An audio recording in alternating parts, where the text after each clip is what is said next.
मेरी कॉलेज में जो इमेज थी वो पूरी तरह से खराब हो चुकी थी क्योंकि बिल्कुल लफंडर हो चुका था मैं। फादर ने शुरू से ही मुझे शॉप पे लगाया। शॉप पे मैं साफ सफाई किया करता था, वहां पर छोटे मोटे काम किया करता था। मैं दिल्ली आया और दिल्ली आने के बाद मुझे लगा यार अपन तो यूट्यूब से हैं तो इज्जत विज्जत तो होगी। मैं पार्टी में पहुंचा। बहुत बार लोग वही बात लिख देते हैं, तेरी औकात से बड़े सपने देख रहा है तू। तो बोलता है कि तेरे पापा को हम जानते हैं, तू कल भी दुकान पे था, आज भी दुकान पे और कल भी दुकान पे बैठेगा। मैं एक बात जानता हूं, मैं किसी सब्जेक्ट का महारथी नहीं हूं।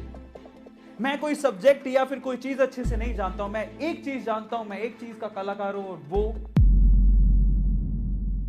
powerful people don't come from powerful places. Powerful people make powerful places.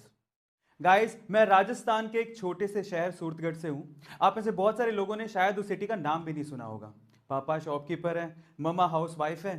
बचपन से ही नॉर्मल छोटे छोटे से सपने देखे थे। मुझे आज भी याद है कि जब मैं स्कूल से आके अपने पापा के लिए टिफिन लेके जाया करता था, तो जब मैं शॉप पे पहुंचता था और पापा को काउंटर के उस तरफ बैठा हुआ पाता था तो मुझे लगता था कि ये साम्राज्य मुझे कब मिलेगा।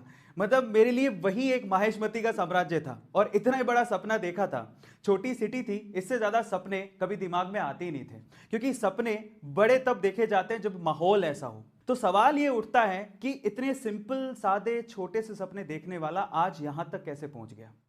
दो यूट्यूब के चैनल, जिसमें से एक यूट्यूब चैनल 2 मिलियन, दूसरा यूट्यूब चैनल 4 मिलियन। पर सवाल यह उठता है कि वो लड़का जो इतने सादे सिंपल ख्वाब देखता था, जो सोचता था कि पापा के शो पे बैठने को मिल जाए, वो यहां तक कैसे पहुंच गया।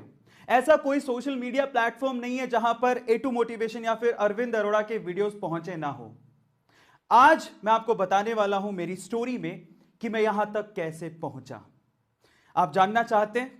उसके पीछे का रीजन है लोग। उसके पीछे का रीजन है जब लोग आप पे शक करते हैं, आपकी कैपेबिलिटी पे शक करते हैं और बोलते हैं कि तेरी औकात इतनी है। जब बात औकात पे आती है ना तो इंसान कुछ भी कर जाता है। तो चलो शुरू करते हैं मेरी स्टोरी को। मेरी जिंदगी में पहली बार उंगली की मेरे मामा ने सॉरी मामा, आपका नाम ले रहा हूं, मैं बहुत प्यार करता हूं आपसे। बट द थिंग इज, ये स्टोरी कैसे शुरू होती है मैं आपको बताता हूं। तो फादर ने शुरू से ही मुझे शॉप पे लगाया। शॉप पे मैं साफ सफाई किया करता था, वहां पर छोटे मोटे काम किया करता था। अब बेसिकली हुआ कुछ यूं कि मैं 2 या 3 साल से लगातार शॉप पे जा रहा था। तो एक बार मैं मेरी मम्मा के साथ ननिहाल गए और जब ननिहाल में बैठे हुए थे तो ऐसी बात चलते चलते नानी ने पूछ लिया कि भाई तू क्या करेगा। तो उस टाइम पे मामा ने कहा कि ये तो दुकान ही बैठेगा और कहां जाएगा। तो मैंने कहा आपको कैसे पता। तो बोलता है कि तेरे पापा को हम जानते हैं, तू कल भी दुकान पे था, आज भी दुकान पे और कल भी दुकान पे बैठेगा। हालांकि मुझे भी दुकान पे ही बैठना था, लेकिन वो तो भगवान बन गए यार, मेरा फ्यूचर लिख रहे हैं, मेरा फ्यूचर लिख रहे हैं। अब यहीं से मुझे एहसास हुआ कि ये है मेरी लाइफ की पहली उंगली। मुझे माहिष्मती साम्राज्य चाहिए था पर अब नहीं चाहिए। अब मैंने सोच लिया था कि मैं वापस आऊंगा, पढ़ाई करूंगा, दुकान गई तेल लेने, अब मुझे मेहनत करनी है और मेरे मामा को गलत प्रूफ करना है। पहली उंगली वाली स्टोरी खत्म होती है।